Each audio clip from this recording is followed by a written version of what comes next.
하나님 아버지 감사합니다. 오늘도 주님의 말씀을 우리 가운데 허락하시고 주님의 은혜를 우리 심령 가운데 심겨지고 덮어지게 해주여 도와주옵소서. 우리를 원하신 예수님의 이름으로 기도합니다. 아멘.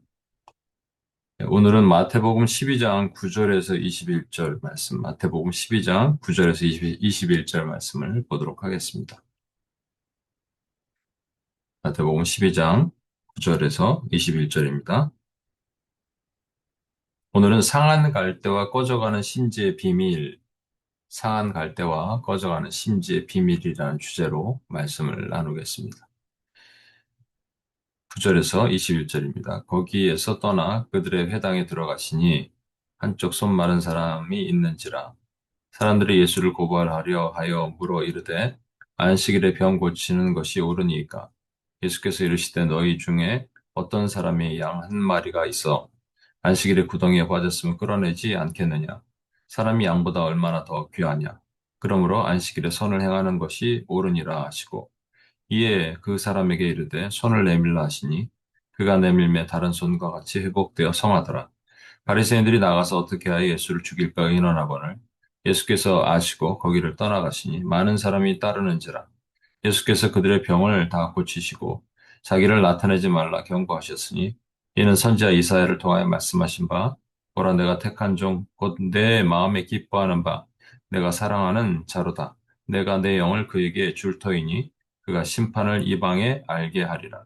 그는 다투지도 아니하며 들레지도 아니하리니 아무도 길에서 그 소리를 듣지 못하리라.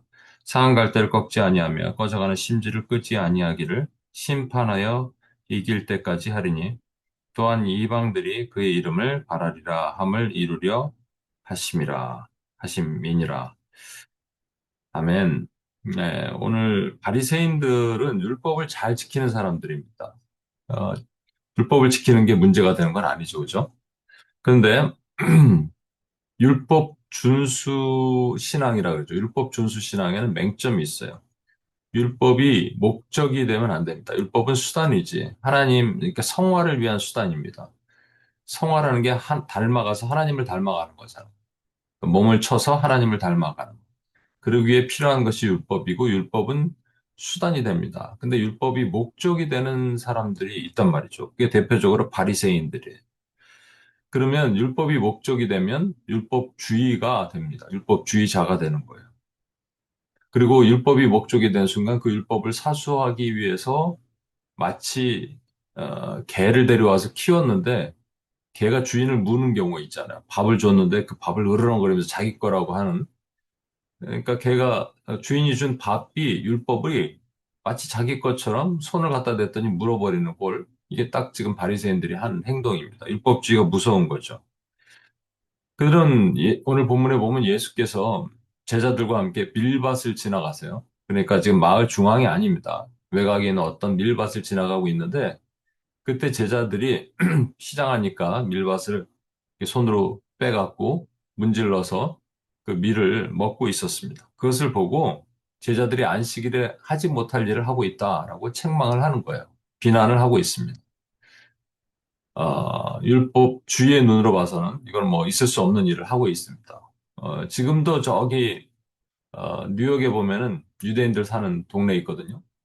거기 보면은 아파트에 그들은 토요일 날 안식일을 지키잖아요. 아파트가 막 20층이다, 20층이 다 불이 켜 있어요. 이 버튼을 누르는 행위가 뭔가 행동을 하는 거거든요. 안식일에는 그렇게 하면 안 되고, 1km 이상을 걸어가면 안 됩니다. 그럼 뭐 1km 이런 걸 누가 규정했는지 모르겠어요. 하여튼 후대 장로들이 규정했겠죠. 그래갖고, 1km 이내에 유대인 회당들이 하나씩 있습니다. 그 넘어가면 안 되니까, 토요일 날, 안식일 날. 이런 그 율법주의의 틀에 묶여서 사는 거잖아요. 근데 한 가지 생각할 것은 지금 바리새인들이 예수님의 제자들의 모습을 보면서 비난하는데 그게 밀밭이란 말이죠. 마을 중앙에 있는 마을 가운데가 아닙니다.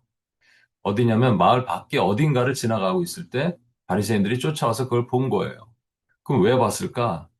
예수님의 뭐 설교를 들으러 쫓아다녔겠습니까? 아니죠. 뭔가 실수 하나 뭔가 문제가 있나 보는 거예요. 이게 율법주의의 문제입니다. 율법주의에 빠져 있으면 율법에 해당되지 않는 사람들을 볼 때 정죄하고 판단하는 눈을 갖게 됩니다. 이게 참 위험하죠. 그때 예수님은 손 마른 자를 이제 고치시는 오는 장면이 나오는데, 이 바리새인들과 이 유대인들은 예수님이 그를 어떻게 하실지 보고자 해서 시험합니다. 9절, 10절 보면 거기서 떠나 그들의 회당에 들어가시니 한쪽 손 마른 사람이 있는지라. 사람들이 예수를 고발하여 물어 이르되 안식일에 병 고치는 것이 옳으니까. 안식일에 병 고치는 것이 옳으니까. 이 물어본 이유는 예수님께서 병을 고칠 것을 아셨기 때문에 지금 시험하려고 데려온 거잖아요. 중요한 건 뭡니까, 여러분? 우리는 하나님의 마음을 알아야 돼. 병 고칠 것을 알았는데 그런 행동이 중요한 게 아니고 병을 고치냐 안 고치냐가 중요한 게 아니고 왜 고치냐가 중요한 거. 왜 저 일을 하시는가? 한 번은 생각해 볼 필요가 있지 않겠어요? 그냥 단순하게 율법을 파기하는 사람으로서 예수님은 아무 일이나 안식일에 하는구나, 이건 나쁜 사람이구나가 아니라 왜 그렇게 하는가? 그죠? 그거를 알아야 되지 않겠습니까? 주님의 마음을 봐야 되죠. 그런데 주님은 그 마음을 갖고 계시기 때문에 아버지의 마음을 동일하게 담고 계세요. 그렇기 때문에 서슬퍼런 그 바리새인들, 위정자들이 바라보고 있어도 개의치 않고 그 병자를 고쳐 주십니다. 그 고쳐 주신 이유가 뭐냐? 하나님의 마음을 담고 있단 말이에요. 그 하나님의 마음이 뭔지가 오늘 18절, 19절, 20절 여기 쭉 이제 등장하는데 18절 보시면 보라, 내가 택한 종, 곧 내 마음이 기뻐하는 바, 내가 사랑하는 자로다. 내가 내 영을 그에게 줄 터이니 그가 심판을 이방에 알게 하리라. 이거는 이사야 42장 1절에 있는 말씀을 인용해서 예언을 인용하신 거예요. 그러니까 이사야 41장 1절에 내가 붙드는 나의 종, 내 마음에 기뻐하는 자, 곧 내가 택한 사람을 보라를 이사야가 예언했을 때 사람들은 누군지 알았을까요? 그러다가 이제 후대 좀 사람들이 보면서 이사야도 당장 몰랐을 것이고, 아, 이분이 메시아구나. 장차 오실 분이구나. 그들이 그렇게 생각을 했을 것입니다. 내가 나의 영을 그에게 주었은즉 그가 이방의 정의를 베풀리라. 아, 이방의 정의를 베푸신. 오늘 18절에 보면 그가 심판을 이방에 알게 하리라 그랬는데, 심판을 이방에 알게 하리라. 그러니까 이방에게 심판하리라. 또는 이방에게 정의를 베풀리라. 이 정의는 우리가 말하는 사회적 정의를 얘기를 하는 게 아닙니다. 이제 공의를 얘기를 하는 거예요. 공의. 이방의 공의를 베풀리라 그러니까 공의는 악인은 반드시 죽여야 된다는 거잖아요. 그러니까 이방인, 하나님을 모르는 자들에게 철퇴를 들고 다 쳐서 무찌르시리라. 이렇게 이제 해석을 하겠죠. 유대인들 입장에서는. 근데 여기서 보면은 내 마음에 기뻐하는 자라고 주님이 말씀하신 내가 사랑하는 자. 이게 참 큰 감동입니다. 제가 어제 묵상을 하다가, 아, 나는 과연 하나님의 마음이 기뻐하는 자인가? 라는 생각을 했는데, 우리 주님은 왜 하나님의 마음이 기뻐하는 자가 되셨을까요? 그거는 하나님 아버지가 하게 하시는 일을 한치도 가감 없이 하시기 때문인 거예요. 그게 뭐냐면 오늘 본문에는 심판을 이방에게 알게 하는 것. 다른 말로는 원래 원뜻은 이방의 정의를, 공의를 베푸는 것. 공의가 뭐죠, 여러분? 악인은 반드시 죽어야 된다는 거잖아요. 그 일을 하게 하는 것. 이 사회적 정의 얘기하는 게 아닙니다. 이게 이제 그 근거가 뭐냐면, 어, 19절 보시면 그 근거가 나와요. 그는 다투지도 아니하며 들레지도 아니하리니 아무도 길에서 그 소리를 듣지 못하리라. 우리가 정의 그러면 막 정의로운 사회 구현 그래서 막 피켓 들고 싸우고 두드러 패고 막 이런 일을 하잖아요. 근데 그게 아니고요. 어, 다투지도 아니하고 들레지도 아니하고 그의 길거리에서 그 소리를 듣지 못하리라. 길거리에서 주님이 그 소리를 듣지 못하게 하셨나요? 소리가 들렸잖아요. 이것은 자기 소리 내지 않는다는 말이에요. 자기 고집 피우지 않는다는 말입니다. 하나님의 공의만을 행한다. 이런 뜻이에요. 주님의 이 땅에서 하나님의 공의만을 행하셨지 예수님의 뜻과 예수님의 행동으로 행하지 않으셨어요. 근데 여기서 중요한 것 또 하나 볼 곳은 공의가 나오면 반드시 같이 나와야 될 것이 이 정의입니다. 그렇죠. 아, 죄송합니다. 사랑입니다. 사랑 또는 공의, 정의 이렇게 같이 나올 때도 있어요. 정의가 내 맘이야 라는 하나님의 뜻을 얘기하잖아요. 왜 저 사람 구원합니까? 내 맘이야. 이게 사랑을 포함하고 있거든요. 그러니까 공의, 정의 같이 나오든지 공의, 사랑 같이 나오든지 해야 돼. 근데 사랑이 없어요. 그러면 그냥 심판하시는 하나님 이렇게만 봐야 될까요? 근데 그게 아니에요. 사랑을 다른 말로 표현해서 오늘 멋지게 우리에게 알려주십니다. 제가 오늘 이 부분을 여러분과 함께 나누고자 하는데 20절 보세요. 상한 갈대를 꺾지 아니하며 꺼져가는 심지를 끄지 아니하기를 심판하여 이길 때까지 하리니. 여기서 상한 갈대라고 했다는 이 상했다라는 히브리어 원뜻은요. 부러졌다, 망가졌다, 상처 입었다 이런 말입니다. 그러니까 상한 갈대는 그냥 외관적으로, 육체적으로 뭐가 상했다, 병들었다, 뭐 이런 것도 있을 수 있고요. 심적으로, 마음적으로 많이 상했다, 상처 입었다, 오랫동안 어려웠다, 그런 암울했다 이런 표현도 될 것입니다. 그래서 영어 번역은 이것을 멍든 갈대라고 표현해요. 멍들었다, 멍든 갈대. 그런데 어떤 영어 번역 하나를 내가 어제 보니까 이렇게 표현했습니다. 우리가 뭐 야구 방망이를 해머라 그러잖아요. 그 hammered reed. 그러니까 방망이로 두드려 맞은 갈대라는 거예요. 전 이게 참 와닿았어요. 또 다른 걸 보면은 꺾인 갈대. 여러분 뭐 방망이로 두드려 맞든 상해 있든 뭐 어떻게 좀 회생이 가능한데 여러분 꺾여 있으면 회생 불가능합니다. 그러니까 꺾인 갈대. 이 정도면은 뭐 그냥 포기해야 되는 거 아니에요? 여기서 우리 한 가지 생각할 것은 이게 이제 당연히 사람을 비유하겠죠. 그럼 왜 갈대라 그러셨을까, 여러분? 갈대, 아, 일단 갈대밭에 여러분 간다고 생각해 보시면 웬만한 거 꺾여 있어도 여러분 개의치 않습니다. 워낙 많으니까. 많은 것 중에 하나니까. 한두 개 꺾일도 뭐 그럴 수도 있고, 한두 개 상해 있어도 그럴 수 있는 거예요. 이게 딱 우리의 마음이죠. 그리고 대상이 이방인이잖아요. 예, 뭐 유대인들 입장에서는 개의치 않아야 될 흔히들 악인 이렇게 정죄할 대상인데. 근데 주님의 마음은 다르다는 거예요. 제가 어제 유유엘엘 기도문을 좀 다시 그동안 했던 거를 보면서 기도를 했습니다. 그러다가 제가 이제 몇 분을 봤어요. 이런 분, 저런 분. 그 중에 뭐 나눌 수 있는 한 분, 뭐 저희 사촌 동생을 놓고 기도하는데 그 과거의 아픔 뭐 이런 걸 보면서 너무 마음이 아픈 거예요. 막 제가 한참을 눈물을 흘렸습니다. 정말 방망이로 두드려 맞은 사람도 있는 것 같고, 어, 멍든 갈대들이 있고, 아예 꺾인 갈대도 보이고, 근데 이제 주님은 어떻게 하시냐? 여러분, 이게 회복이 되겠냐고요.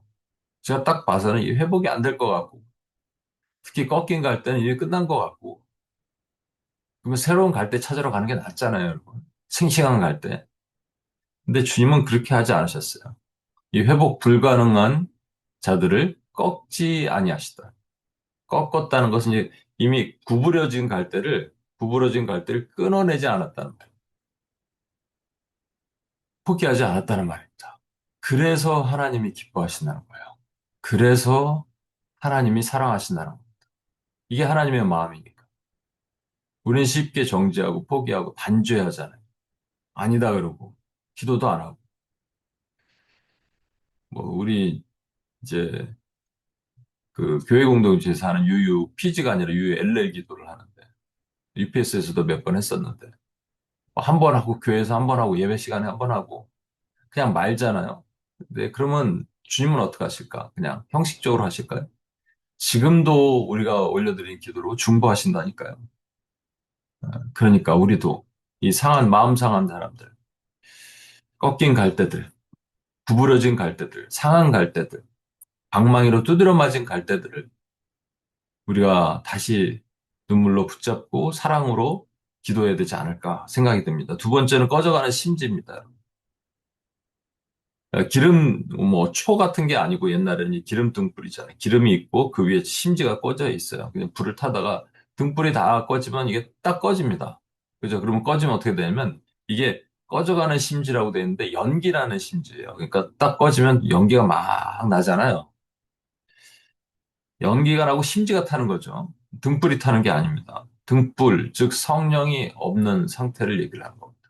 성령이 없으면 등불이 안 타고 심지가 타면 매캐한 냄새만이 방 가득히 가득해요. 주변 사람들 힘들게 만들어요. 그죠? 냄새를 풀면서 그 안에 이 심령에 성령에 불이 없어요. 그러니까 죽은 것 같은 냄새만 피우고 사람 힘들게 만드는 그런 영혼들이 우리 주변에도 있을 수 있습니다. 갈 데가 누구한테 두드려 맞아서 힘들어서 꺾인 것이라면 이것은 그냥 성령이 드레인돼서 성령이 없어서 연기가 풀풀 풍기고 더 힘들게 만들고 더 어렵게 만드는. 그럼 여러분 이런 거 해보셨어요? 초가 딱 있는데 연기가 다 타갖고 연기가 이렇게 꺼져갖고 연기가 올라오면 어떻게 하나요? 손으로 딱 잡죠, 이렇게. 손으로 딱 잡으면 꺼지는 거예요. 이제 생명이 끝나는 거예요, 이제. 근데 성경은 뭐라 그러냐? 꺼져가는 심지를 끄지 않으셨다. 꺼져가는 등불이 아닙니다. 심지입니다. 꺼져가는 심지를 끄지 않으셨다. 참 이게 은혜가 돼요. 어제도 제가 말씀드렸다시피 기도를 하는데 제가 참 회개를 많이 했습니다. 어떤 목사님의 그 짧은 설교를 들었어요. 짧은 뭐라 그럴까, 인터뷰를 봤습니다. 어떤 목사님이 좋은 목사님입니까? 말씀과 기도를 늘 하는 목사님이 좋은 목사님입니다. 누군가 어떤 목사님이 좋은 목사님입니까?로 질문하니까 이 얘기를 했고요. 두 번째는 이제 성품, 인격이 좋아야 됩니다. 세 번째는, 어, 기도를 에, 포기하지 않고 하는 분이 좋은 분입니다. 이렇게 얘기를 했습니다. 그 얘기를 듣고 너무 가슴이 찔렸어요.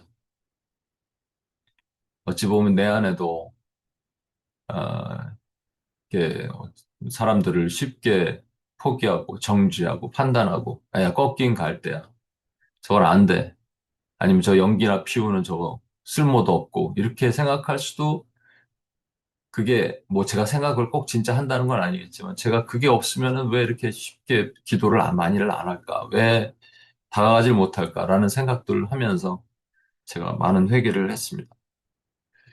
예수님이 이 땅에 오셨으면 그게 안식일이든 무슨 일이든 상관없이 주님은 상한 갈대를 다시 세우고 꺼져가는 심지의 등불을 부어 주셨을 것입니다. 저와 여러분도 우리가 해야 될 일이 그것입니다. 제가 어제 오랜만에 유엘의 기도를 혼자 쭉 하면서 제 심령이 회복되는 것을 느꼈어요.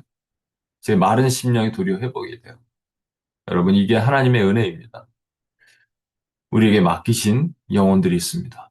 오늘도 부둥켜 끌어안고 눈물로 기도하고 하나님께 올려드리고 필요하면 다가가고 여러분의 시간, 재정, 사랑, 뭐 여러분의 달란트, 은사 사용할 수 있는 모든 걸 총망라해서 기도하고 또 다가가야 될 의무가 우리에게 있습니다. 왜냐하면 예수님이 그러셨고요. 이런 예수님을 보시면서 하나님은 내 사랑하는 자, 내 기뻐하는 자라고 하셨기 때문에 우리 같이 한번 기도하겠습니다. 꺼져가는 심지와 상한 갈대와 꺼져가는 심지를 떠오르게 하실 것입니다. 지금 여러분, 그런 주변의 영혼들이 분명히 있을 것입니다. 지금 이 말씀을 듣는 여러분 중에 대놓고 큰 소리로 기도할 수 있는 상황이 아닐 사람들도 있을 겁니다. 이동 중이도 있고.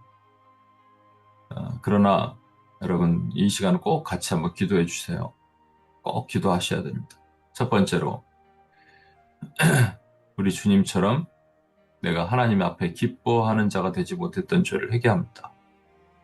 상한 갈대를 쉽게 포기하고 꺼져가는 심지는 그냥 손으로 꺼버리는 이런 행동을 했던 이 죄를 주여 용서해 주옵소서. 긍휼히 불쌍히 여겨 주옵소서.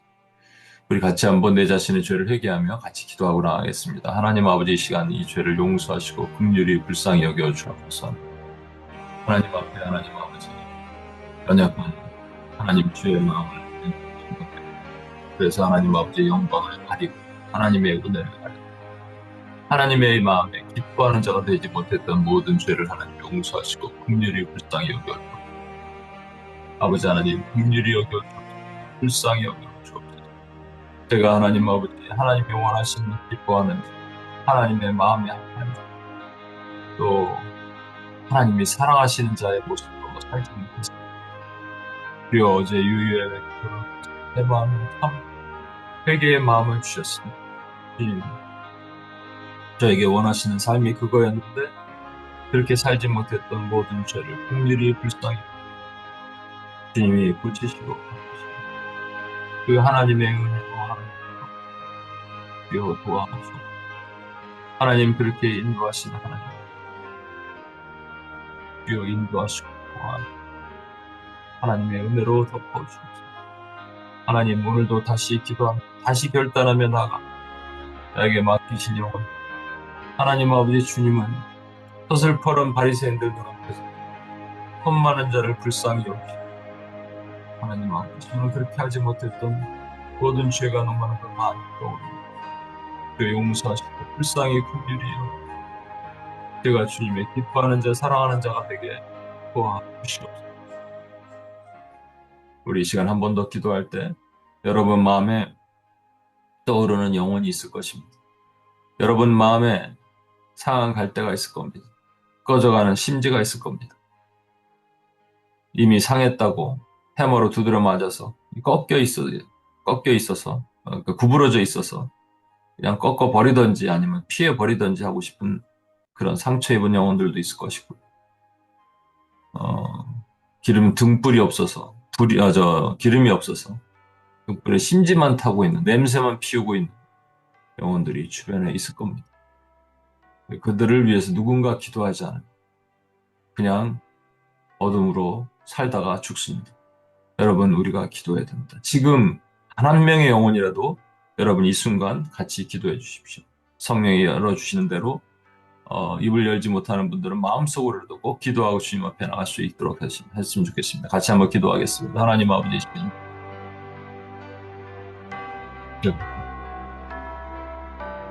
주여 하나님. 아버지 하나님. 아버지 하나님. 아버지 하나님. 주여.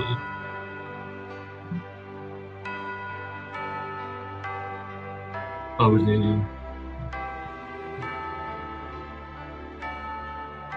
그들이 지금 아버지 하나님 우리 등불을 주여 주여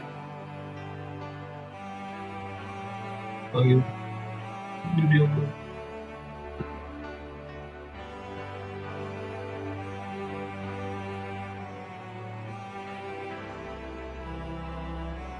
주여 하나님 하나님만이지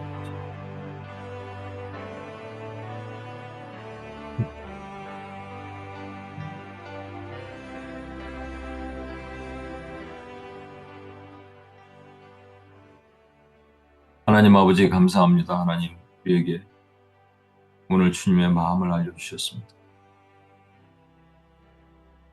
우리가 율법주의에 묶여 살면 주님의 마음보다 행동을 하나님 보게 되는 아버지 하나님께서 우리 주님을 사랑하시고 기뻐하신 이유는 주님의 마음 안에 있는 그것이었습니다. 상한 갈대를 꺾지 않고 꺼져가는 심지를 끄지 않으시는 주님. 우리도 주님을 닮아 오늘도 살게 하시고 다시 내 마음을 추스려 하나님 앞에 기도하는 종이 되게 도우시고 인도해 주옵소서. 그렇게 하실 주님을 찬양합니다. 감사합니다. 우리를 구원하신 예수님의 이름으로 기도합니다. 아멘.